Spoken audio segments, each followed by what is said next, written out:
Hi guys, welcome back to my channel Canadian Indian. Thank you very much for all your love and support guys.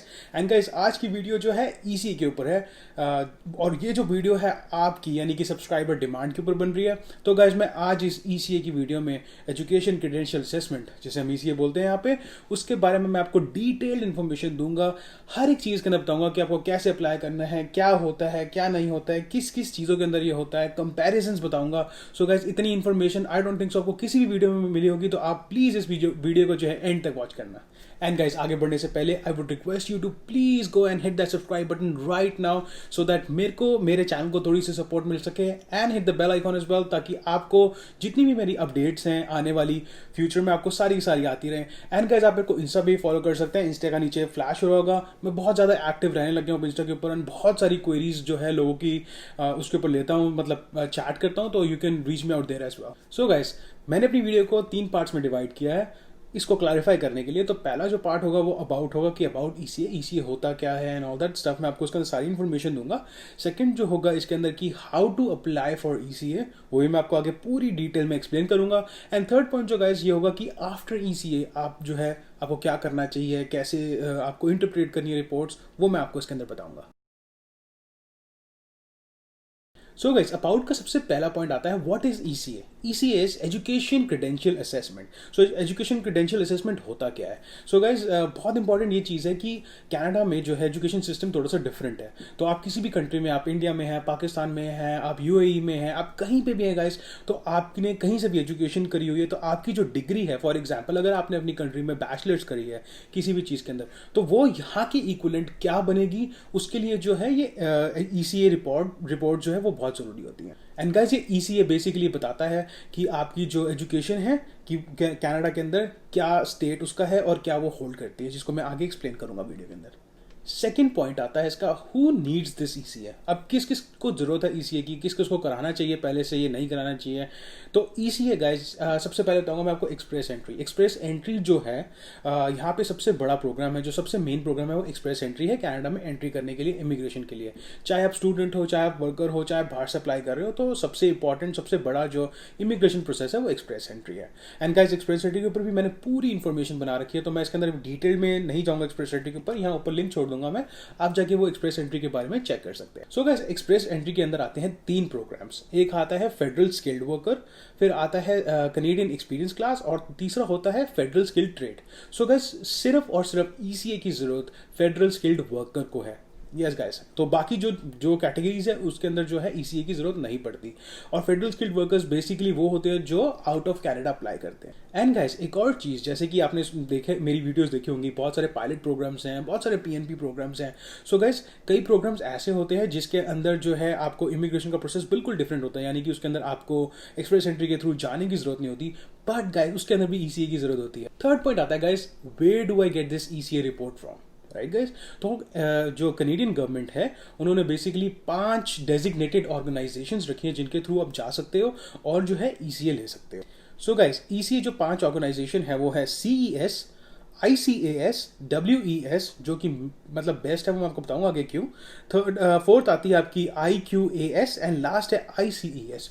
So guys in सब जो जितनी भी ये जो organisations हैं इनकी जो मैं लिंक है डिस्क्रिप्शन में छोड़ दूंगा, तो आप वहाँ जाके देख सकते हैं कि हर साइट के ऊपर विजिट करके आप देख सकते हैं कि उनकी रिक्वायरमेंट्स क्या है। फोर्थ पॉइंट आता है validity period. So guys validity period अगर मैं बात करूँ तो अगर आप एक बार ECA रिपोर्ट अगर आप निकलवाते हो तो ये कब तक वैलिड रहती है? सो गाइस इसकी वैलिडिटी होती है 5 years from the day you get it, उस दिन से लेके 5 ईयर्स तक आप इसको यूज कर सकते हो। अब ये जो 6 पॉइंट है मेरे को नहीं लगता आपने किसी भी वीडियो में अभी तक देखा होगा या आपने इतनी प्रिसाइज आपको इन्फॉर्मेशन किसी भी चैनल के ऊपर मिली होगी। सो गाइस फिफ्थ पॉइंट में जो 6 पॉइंट है, सॉरी जो ये है मेरा, वो होगा comparison of all these 5 designated organisation on the basis of cost, यानी कि इसके अंदर पैसा कितना लगता है, और डिलीवरी कि इसके अंदर जो डिलीवरी चार्जेस होते हैं कितने होते हैं, कितने टाइम में जो है आपको डिलीवर करते हैं, एंड जो लास्ट चीज़ है वो है प्रोसेसिंग टाइम, जो सबसे मेन और सबसे इंपॉर्टेंट है। सो गाइस मैं अब आपको दिखाता हूँ कि इसके अंदर जो है जो मैंने कंपैरिजन चार्ट बनाया है वो मैं आपको दिखाता हूँ।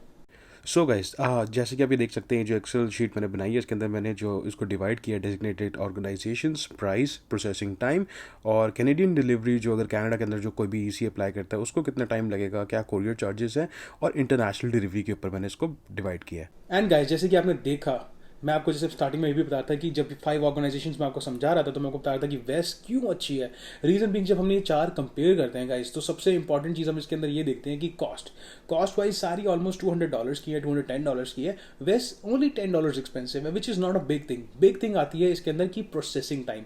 बाकी सबका जो प्रोसेसिंग टाइम है बहुत जो है बहुत लेट तो नहीं कहूँगा, लेट है एज पर अगर आप उसको कंपेयर करें वेस्ट के थ्रू। वेस्ट में सिर्फ और सिर्फ 7 वीक्स लगते हैं guys. So I would recommend everybody to go through वेस्ट। सो गाइस, इस कंपैरिजन चार्ट का जो है मैं कमेंट करके सबसे पहले कमेंट के अंदर पिन कर दूंगा। आप वहाँ पे जो लिंक है उसके ऊपर क्लिक कर सकते हैं और आप ये डाउनलोड भी कर सकते हैं फॉर फ्री ऑफ कॉस्ट। सो ये मैंने बनाया हुआ है, मेरा अपना लिंक है, तो आप उसके ऊपर जाके डाउनलोड कीजिए और अपने रेफरेंस के लिए इसको रख सकते हैं।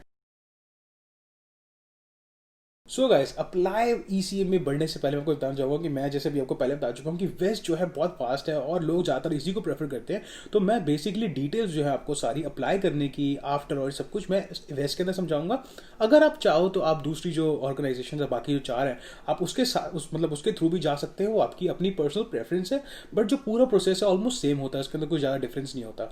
बट मैं इस वीडियो में फोकस करूंगा वेस्ट के ऊपर। सो गाइस, आते हैं फर्स्ट पॉइंट के ऊपर, जो कि है यूज फ्री टूल बाय वेस्ट, यानी कि वर्ल्ड एजुकेशन सिस्टम जो वेस्ट है, इन्होंने फ्री टूल दिया हुआ है। आप उस फ्री टूल के ऊपर जा सकते हैं और बिना पूरे प्रोसीजर के थ्रू, यानी कि जो कहते हैं ना अपने अकाउंट बनाना है, आपने डिग्री सबमिट करनी है, सब कुछ करना है, उससे पहले आप क्या कर सकते हैं, इन्होंने बहुत सा टूल दिया। आप उसके ऊपर जाके फ्री में अपनी जो है जो डिग्री है वो कन्वर्ट करके देख सकते हैं आपकी पर्सनल डिग्रीज जो है वो कैनेडियन इक्विवेलेंसी के हिसाब से क्या आ रही है। तो गाइज मैं आपको ये शो करूंगा आपको कैसे कर सकते हैं। सो गाइस, आपको यहाँ पे जाना है इस लिंक के ऊपर। वेस्ट का जो टूल है, यहाँ पे आपको डिग्री इक्विवेलेंसी की आपकी आप प्रीव्यू डिग्री पे जाएंगे, प्रीव्यू डिग्री, और यहाँ पे जो है गाइस, यहाँ पे स्टार्ट नाउ करेंगे आप। यहाँ पे जैसे ही आप स्टार्ट नाउ करेंगे उसके बाद जो है आपको एक लिंक पे लेके जाएगा जहाँ पे आपका लास्ट नेम जो होता है वो लेंगे, फर्स्ट नेम, आपकी जो कंट्री ऑफ रेजिडेंस है, आप जिस भी कंट्री में आप वो करेंगे, अपने ईमेल एड्रेस डालेंगे और जो अपना ईमेल एड्रेस दोबारा डालेंगे और उसके बाद कंटिन्यू करेंगे। गाइस इसके बाद ये कॉन्फर्मेशन के लिए आपके ऊपर एक आपकी ईमेल पे एक लिंक आएगा, आप उसके ऊपर क्लिक करेंगे एंड उसके बाद ये आपसे जो है वापसी आप यहाँ पे आके अपना जो है डिग्री इवैल्यूएट कर सकते हैं। अपनी सारी एक साथ डिग्री डाल के आप इवैल्यूएट कर सकते हैं free of cost. So guys, required documents की अगर हम सेकंड पार्ट में बात करें तो सबसे पहली चीज़ होती है आपको जो यहाँ पे कॉपीज भेजनी होती है। कोई भी आप ऑर्गेनाइजेशन चूज करो, आपको अपनी डिग्री, डिप्लोमा या सर्टिफिकेट, आपके पास जो भी है, ये 3 चीज़ें जो भी हैं आपके पास गाइस, सर्टिफाइड नहीं होनी चाहिए, कोई स्टैम्प वगैरह कुछ नहीं चाहिए। जो नॉर्मल आपके पास आपको डिग्री डिप्लोमा मिलता है वो जो है आपने गाइस उसकी कॉपी बना के भेजनी है। कभी भी गाइस उसको ओरिजिनल मत भेजना। नेक्स्ट चीज़ गाइस आती है आपकी जो ट्रांसक्रिप्ट, जो भी आपकी जो डिग्री या डिप्लोमा की जो ट्रांसक्रिप्ट होती है वो बहुत बहुत बहुत इंपॉर्टेंट होती है। तो गाइस यूनिवर्सिटी में या कॉलेज में जाके अपनी आप ट्रांसक्रिप्ट नंबर ऑफ टाइम्स निकलवा सकते हो, दैट्स नॉट अ प्रॉब्लम। तो इसके अंदर जब भी हम वेस्ट को या किसी भी ऑर्गेनाइजेशन को अगर हम अपनी ट्रांसक्रिप्ट भेजते हैं तो एक चीज़ का हमेशा ध्यान रखना है गाइस आपने, कि हमेशा जो ट्रांसक्रिप्ट आप लेंगे उसको आपने जो भी है सील कराना है एक एनवलप के अंदर। ज़रूरी नहीं है कि वो जो मतलब आपकी यूनिवर्सिटी या कॉलेज के लेटर हेड वाले उसके ऊपर हो, एनवलप के ऊपर हो। आप नॉर्मल एनवलप भी यूज़ कर सकते हैं। आप नॉर्मल एनवलप के अंदर उसको सील कराएंगे गाइस, वो बहुत इंपॉर्टेंट है। अब उसके अंदर 2 ऑप्शंस आते हैं उनको भेजने के, या तो आप डायरेक्टली यूनिवर्सिटी के थ्रू भिजवा सकते हैं या तो आप जो है खुद उसको भेज सकते हैं। बट एक चीज़ का जो ध्यान रखना है वो है इसकी सील, यानी कि हमेशा ये जो डॉक्यूमेंट्स है सील्ड होने चाहिए। एक और पॉइंट, बहुत इंपॉर्टेंट पॉइंट है गाइस, जो आपकी डिग्री है। सो कई कंट्रीज ये हैं ऐसी होती हैं जो अपनी नेटिव लैंग्वेज के अंदर या आप बोले फर्स्ट लैंग्वेज के अंदर अपनी डिग्रीज और डिप्लोमास बनाती हैं। तो कनाडा के अंदर 2 मेन लैंग्वेजेस चलती हैं, वो है इंग्लिश और फ्रेंच। सो गाइस, अगर आपकी डिग्री, डिप्लोमा, सर्टिफिकेट जो है इंग्लिश या फ्रेंच में नहीं है, आपको उनको ट्रांसलेट कराना पड़ेगा। और ट्रांसलेट कराने के लिए या तो आप अपनी अकेडमी जिसके अंदर भी आप हैं आप उसको यूज़ कर सकते हैं, नहीं तो आप ट्रांसलेशन सर्विसेज होती हैं, बहुत सारी वेरीफाइड ट्रांसलेशन सर्विसेज होती हैं, आप उनके थ्रू उसको ट्रांसलेट कराएंगे इंग्लिश के अंदर और उसको साथ में भेजेंगे। सो गाइस, आपने जाना है इस लिंक के ऊपर अपने रिक्वायर्ड डॉक्यूमेंट्स देखने के लिए और यहाँ जाके आपने सिलेक्ट करना है कनाडा। अपनी कंट्री ऑफ एजुकेशन गाइस आपने यहाँ से सिलेक्ट करनी है और मैं यहाँ पे जो सिलेक्ट कर रहा हूँ वो इंडिया सेलेक्ट कर रहा हूँ। आपने उसके बाद यहाँ पे status of your education select करना है कि कोई भी आप कंप्लीटेड है कि या इन प्रोग्रेस है, तो मैं कंप्लीटेड करूँगा। टाइप ऑफ एजुकेशन आप इसमें से अपनी मर्जी की चूज़ कर सकते हैं, आपकी जो भी एजुकेशन है, जो भी है, मैं यहाँ पे यूनिवर्सिटी एजुकेशन चूज़ कर रहा हूँ। उसके बाद यहाँ पे जो है अपना लेवल, अपने क्रेडेंशियल्स का लेवल देखेंगे, तो मैं यहाँ पे बैचलर्स चूज़ कर रहा हूँ। एंड गाइज उसके बाद यहाँ चूज़ करने के बाद इंस्टीट्यूशन का नाम डालेंगे। अब मैं आपको यहाँ पे एक चीज़ दिखा दूँगा, मैंने दिल्ली डाला, दिल्ली डालने के बाद यहाँ पे कितने सारे कॉलेजेस और वो आ रहे हैं। तो मैं इसमें अगर Delhi college of art choose करूँगा तो यहाँ पे गाइज ये यहाँ बताता है कि वेस्ट इसको इवेलुएट नहीं करता है। तो इस पार्ट के अंदर आपको बेसिकली किसी और डेजिग्नेटेड ऑर्गेनाइजेशन से कराना होगा अगर आप इस कॉलेज से पास आउट है। और अगर आप यहाँ पे जाएंगे, मैं यहाँ पे पे दिल्ली डाल के अगर फर्स्ट ये प्रोफेशनल स्टडीज़ वाला सिलेक्ट करता हूँ, तो अगर यहाँ पे वो पॉपुलेट नहीं होता, मतलब आप यहाँ पे वैसे करा सकते हैं। अब यहाँ पे अपने क्रेडेंशियल्स डालेंगे, जैसे ही डालेंगे बैचलर्स करके मैं इसके अंदर ये सिलेक्ट करता हूँ और व्यू रिक्वायरमेंट्स करेंगे। तो व्यू रिक्वायरमेंट्स क्लिक करने के बाद गाइस जो है नेक्स्ट पेज खुलेगा। आपको यहाँ पे सारी के सारे डॉक्यूमेंट्स जितने भी हैं, यहाँ पे इंपॉर्टेंट इन्फॉर्मेशन होगी, लिस्ट पर चल के क्या क्या डॉक्यूमेंट्स भेजनी है, वो सारे के सारे यहाँ पे आ जाएंगे और आप स्टार्ट एप्लीकेशन कर सकते हैं। मैं गाइस आपको एक और चीज़ दिखाता हूँ, एक बार वो बैक लेके जाता हूँ और यहाँ पे गाइस एक आपको मैं और चीज़ दिखाता हूँ कि अगर यहाँ पे जैसे आपके पास कोई इंस्टीट्यूशन अगर इसके अंदर लिस्ट नहीं होता तो उसमें क्या करना है। यहाँ पे आप इसको जो है डिलीट करेंगे और यहाँ पे देखिए आपको दिखाएगा enter your institution name manually if it's not listed hair. तो आप यहाँ पे जो है अपना नाम डाल सकते हैं यूनिवर्सिटी का, अगर यहाँ पे ऑटोमेटिकली पॉपुलेट नहीं होता ड्रॉप डाउन मेन्यू में, और आप जो है उसके बाद अपनी डिग्री डिप्लोमा से वहाँ पे इंफॉर्मेशन डाल सकते हैं। थर्ड स्टेप आता है गाइज इसका, क्रिएट योर अकाउंट एंड पे द फीस। सो गाइज मैं आपको ये दिखाऊंगा कि आपने जो अकाउंट कैसे क्रिएट करना है। बेसिक इन्फॉर्मेशन है गाइज, आपकी पर्सनल डिटेल्स होंगी और लास्ट में जो आपको इसके अंदर वेस्ट का एक रेफरेंस नंबर मिलेगा जिसके थ्रू आपने फीस पे करनी है। सो गाइस आप जाएंगे इस लिंक के ऊपर जो मैंने डिस्क्रिप्शन में भी दिया हुआ है, आप यहाँ जाके अपना जो है वेस्ट के लिए अप्लाई कर सकते हैं। अप्लाई फॉर वेस्ट ECA करेंगे। इसके अंदर गाइस 3 कैटेगरीज आती हैं, वेस्ट स्टैंडर्ड एप्लीकेशन और उसके बाद ECA एप्लीकेशन फॉर IRCC। ये ही बेसिकली जो एप्लीकेशन है ये हमें अप्लाई करनी है। और वहाँ पे एग्री फूड पायलट प्रोग्राम की भी है, जो कि एक नया प्रोग्राम शुरू हुआ है, वो मैं आपको कभी आगे फ्यूचर वीडियोज़ में डिस्कस करूँगा। तो हम यहाँ पर भी करेंगे स्टार्ट एप्लीकेशन।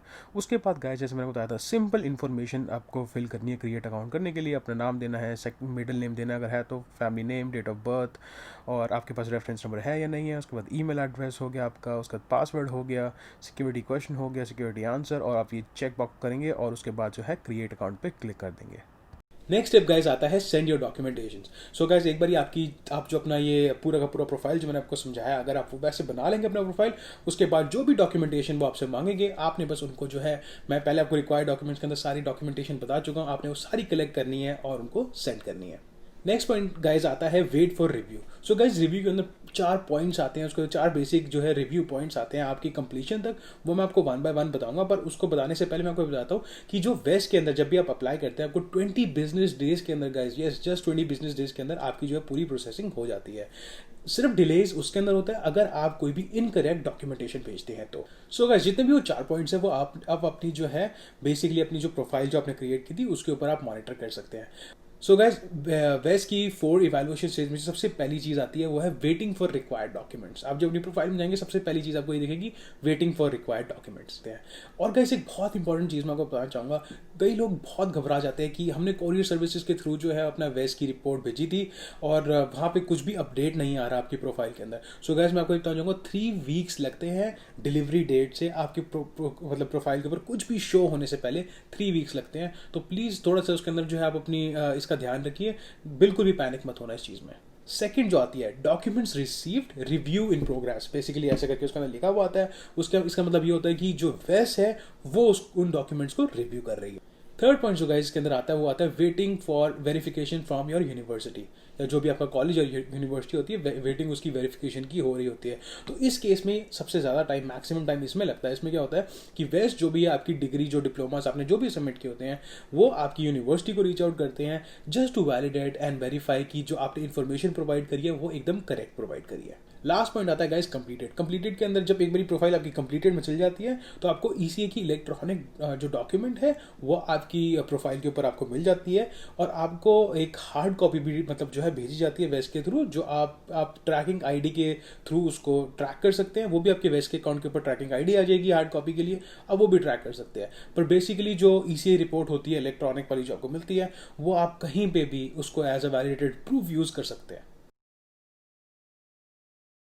आफ्टर EC की अगर हम बात करें गाइस तो सबसे पहला पॉइंट अगर मैं बताऊंगा इसको आपने इंटरप्रिटेट कैसे करना है। सो गाइस आपकी जो EC रिपोर्ट है कुछ ऐसे दिखती है और आपको जो है PDF कॉपी ऐसे मिल सकती है। यहाँ पे आपका name, date of birth, date, ये सब सारी इन्फॉर्मेशन यहाँ पे ऊपर दी होगी। मेन चीज़ गाइस आती है यहाँ पे ये क्रेडिट इक्विवेलेंसी समरी आती है जहाँ पे जैसे आपकी बैचलर्स डिग्री है या कुछ भी है जो वो यहाँ पे लिखा हुआ आएगा। एंड उसके बाद गाइस जो है नीचे यहाँ पे आपको क्रेडेंशियल्स और ये सब कुछ जो मेन जो इंपॉर्टेंट चीज़ें होती हैं वो बता देंगे। इसके अंदर कंट्री हो गया, क्रेडेंशियल्स हो गया, अवॉर्डेड टू आ गया, स्टेटस हो गया, ये आपको सारी की सारी चीज़ें जो है इन्फॉर्मेशन यहाँ पर चल जाएंगी। किसी को भी अगर नहीं समझ आती अपनी ईसीए रिपोर्ट, उसके बावजूद भी अगर आपको सारी इन्फॉर्मेशन चाहिए, मैंने जो है एक एक्सेल शीट बनाई है जो मैं भी आपको दिखाता हूँ आगे जाके। उसके अंदर बेसिकली मैंने कनेडियन डिग्री लिखी हुई है और उसकी इक्विवेलेंसी जो होती है उसका मतलब क्या होता है, वो सारी इन्फॉर्मेशन गाइस मैंने उसमें डाली है। सो गाइस, मैंने ये जो एक्सेल शीट बनाई है इसको मैं डिस्क्रिप्शन में दूंगा अपने कमेंट के अंदर। यहाँ पे बेसिकली मैंने इसके अंदर ये एक्सप्लेन किया कि आपको जो आपका रिजल्ट आएगा उसको आपने एक्सप्रेस एंट्री प्रोफाइल के अंदर कैसे मार्क करना है गाइस। सो जो आपकी लेफ्ट हैंड साइड पे दी हुई हैं वो सारी जो है आपकी जो ईसी रिपोर्ट है उसमें ये आएगा। तो अगर मैं ये लूँ बैचलर्स डिग्री लूँ तो अगर ये आएगा आपकी ईसी रिपोर्ट में, तो आपको एक्सप्रेस एंट्री प्रोफाइल में ये मार्क करना है, यानी कि 3 ईयर्स और मोर पोस्ट सेकेंडरी क्रेडेंशियल। ऐसे ही गाइस मैंने हर एक डिग्री के लिए यहाँ पे जो है इन्फॉर्मेशन दी हुई है कि अगर आपका जो ईसी में आएगा तो आपको क्या उसको एक्सप्रेस एंट्री में कन्वर्ट करके वहाँ पे लिखना है। तो आप इसको गो थ्रू कर सकते हैं। तो जैसे कि मैंने स्टार्टिंग वीडियो में बताया था आपको कि ये जो है सिर्फ फेडरल स्किल्ड वर्कर्स के लिए है। तो फेडरल स्किल्ड वर्कर्स जो है ईसीए 2 जगह पे यूज़ करते हैं। सबसे पहली जगह यूज़ करते हैं अपने सीआरएस स्कोर के लिए, और दूसरी जगह जो होता है वो अपने 67 एफडब्ल्यूएस पॉइंट्स होते हैं, फेडरल स्किल्ड वर्कर पॉइंट्स होते हैं, उसके अंदर यूज़ करते हैं। सो गाइज, ये मैंने एक और एक्सेल शीट बनाई है जो कि मैं अगेन अपने फर्स्ट जो कमेंट बॉक्स के अंदर है वो भी मेंशन कर दूंगा। सो गाइज, यहाँ पे आप देख सकते हैं एफडब्ल्यूएस एजुकेशन के आपको मैक्सिमम 25 पॉइंट्स मिलेंगे, और डिपेंडिंग अपॉन योर डिग्री जो भी आपकी होगी, डॉक्टर आपके पास डॉक्टरल डिग्री है या आपके पास मास्टर्स है, बैचलर्स जो भी है, यहाँ पे आपको उस हिसाब से जो है पॉइंट्स मिलेंगे जो भी इसी में आएंगे। नेक्स्ट सीआरएस स्कोर में जो मैक्सिमम पॉइंट्स आपको मिलेंगे 150 मिलेंगे गाइज। अगर आप खुद अप्लाई कर रहे हैं, अगर आपका कोई स्पाउस और पार्टनर नहीं है, तो जो ग्रीन कॉलम में मैंने दिया हुआ है वो आपको पॉइंट्स मिलेंगे। अगर अपने स्पाउस के साथ अगर आप अप्लाई कर रहे हैं, अगर आप मैरिड हैं, तो आपको जो ये ऑरेंज बॉक्स में जो है ये वाले आपको पॉइंट्स मिलेंगे। तो आप इसके अंदर 1 बाय 1 देख सकते हैं कि आप दोनों को कितने पॉइंट्स मिलेंगे 1 बाय 1। प्रिंसिपल एप्लीकेंट होगा तो उनको कितने मिलेंगे, और जो सेकेंडरी होगा या स्पाउस होगा उसको पार्टनर को कितने मिलेंगे। सो गाइस, होपफुली आपको जो है मेरी वीडियो बहुत अच्छी लगी होगी, क्योंकि मैंने इसके अंदर बहुत रिसर्च की है, सब कुछ किया। और अगर आपने यहाँ तक ये वीडियो देखी है तो please guys hit that like button as well, and guys do subscribe my channel. I really need your support guys. और मेरे को मिल भी रहा है, I know that, but I need more support ताकि मैं जल्दी जल्दी ग्रो कर सकूँ। और जो यहाँ पे जो कनाडा के अंदर बेसिकली कंसल्टेंट्स हैं और रियल एजेंसीज हैं, वर्क जॉब से रिलेटेड है, उनको रीच आउट कर सकूँ। So guys do subscribe my channel, hit the bell icon for all the timely update guys, and I will meet you in my next video.